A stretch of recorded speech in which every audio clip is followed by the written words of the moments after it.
Hello, my dears.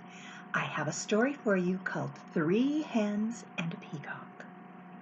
Now, in this story, we're going to focus on how we should be proud of what we can do. Remember how I tell you there's only one you that can do what you were put here to do? This story kind of talks about that. Now, you shouldn't try to be someone else. And you want to make sure that you are not saying unkind things. It can lead to trouble. I wonder what kind of trouble is going to happen in this book. Let's read Three Hens and a Peacock. Ooh, beautiful peacock feathers. It's written by Lester L. Laminack and illustrated by Henry Cole. Do you remember who the writer is? They're the author, and the illustrator draws the pictures. All right, the beautiful feathers the illustrator drew. The cover page, three hens and a peacock. Their feet kind of look similar. Oh, I think I see the setting. I think it takes place at a farm. Looks like to me I see some cows in a barn. Here we go. Things were quiet on the Tuckers' farm. The cows chewed their cud. The hens clucked and pecked and laid their eggs. Oh, look, you can see them. The old hound stretched out on the porch, watching and listening. Once in a while, someone would stop by to buy tomatoes or corn, perhaps a quart of milk. Nothing unusual happened there until... Look, a box dropped out of that truck. Let's see what happens. That peacock showed up. The cows and the hens and the old hound kept right on doing what they had always done. But that peacock had never lived on a farm. He had no idea what to do. So he spread his fancy feathers and set to shrieking. Peacocks shriek really loud. If you've ever been to the zoo, the Oregon Zoo, they have peacocks and you can hear them crowing sometimes. Eventually, the peacock wandered down to the road. When cars whizzed by, he shook his feathers and cried out in his loudest voice. Of course, folks stopped for a closer look. He's pretty beautiful. Peacocks are beautiful birds. Day after day, more folks stopped to admire the peacock, and they all bought tomatoes and corn, eggs and milk. Business on the Tuckers' farm was booming. Everyone seemed happy to have visitors stopping by. Uh-oh, those hens don't look very happy. Let's see. But trouble was brewing in the hen house. The hens were squawking and clucking and flapping their wings. We do all the work around here. I like to see that peacock lay one single egg.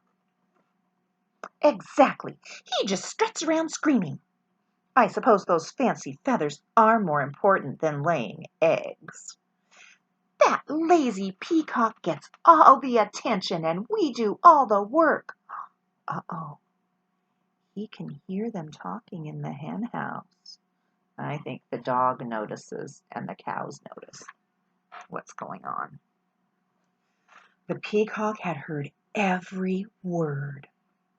For days he moped about, moaning and groaning. I wish I could be more useful around here. Humph! Clucked one hen. The others ruffled their feathers. The old hound stretched and slowly raised his head. Why not let the peacock stay here to be useful while you hens take the glamorous job out on the road? Ooh. The three hens began clucking to one another. What a wonderful plan! Yes, it's a fabulous idea. Oh, ladies, we simply must fancy up our feathers tonight, and nothing but our brightest beads, bangles, and bows. We'll stop traffic for sure. Why, you girls know I can strut with the best of them. The peacock perked up. Let's do it, he declared. Tomorrow I'll stay here, sit on a nest, and cluck. And we'll get all gussied up, said the hens. We'll be so glamorous. At sunrise the next morning, the hens strutted down to the road. Peacock marched right into the hen house and poked his head inside. The hens flocked by the road, waiting for a car. When they saw one approaching, they clucked and squawked and flapped their wings in a flurry of feathers. But every car whizzed right on by. The peacock sucked in his tummy and wiggled from left to right, trying to squeeze through the tiny hen house door. His front half was in, his back half was not. Down by the road, those hens tried every chicken trick they knew. Still, no car stopped. Finally, the peacock made it into the hen house. He held his breath and pushed with all his might. But no matter how hard he tried, he could not lay a single egg. Not one. Well, yeah, I bet he wouldn't.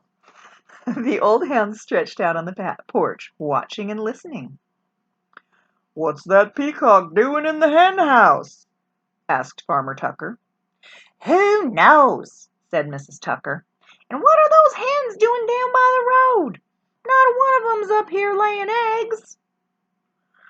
"Well, the way things are going, we aren't likely to have anyone buying eggs today," said Farmer Tucker. "We need that peacock down there stopping cars." When the peacock heard that, he smiled the biggest smile you ever saw on a bird's beak. Oh, look at him. "I am helping," he thought.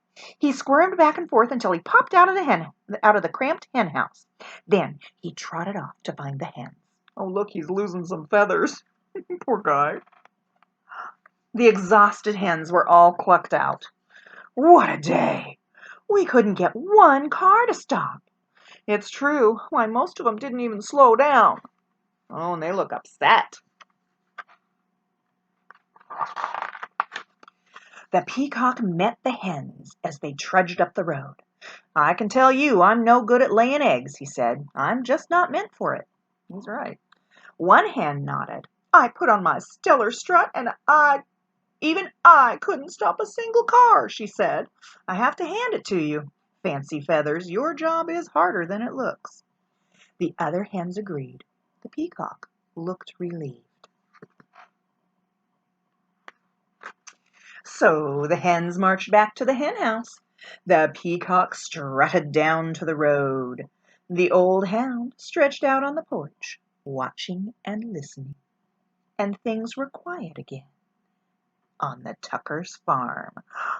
Oh dear, I see another box. I wonder if there's another story about the Tuckers' farm. I'll have to look for that. Oh my goodness. There's a giant egg. I wonder what the next story is going to be. This was a good one, though. You know, the peacock was important because he brought the customers in, and the hens were important because they provided eggs. We all have an important thing to do in the world, and we need to remember that what we do is just as important as what other people do. Love you guys. Thanks for listening.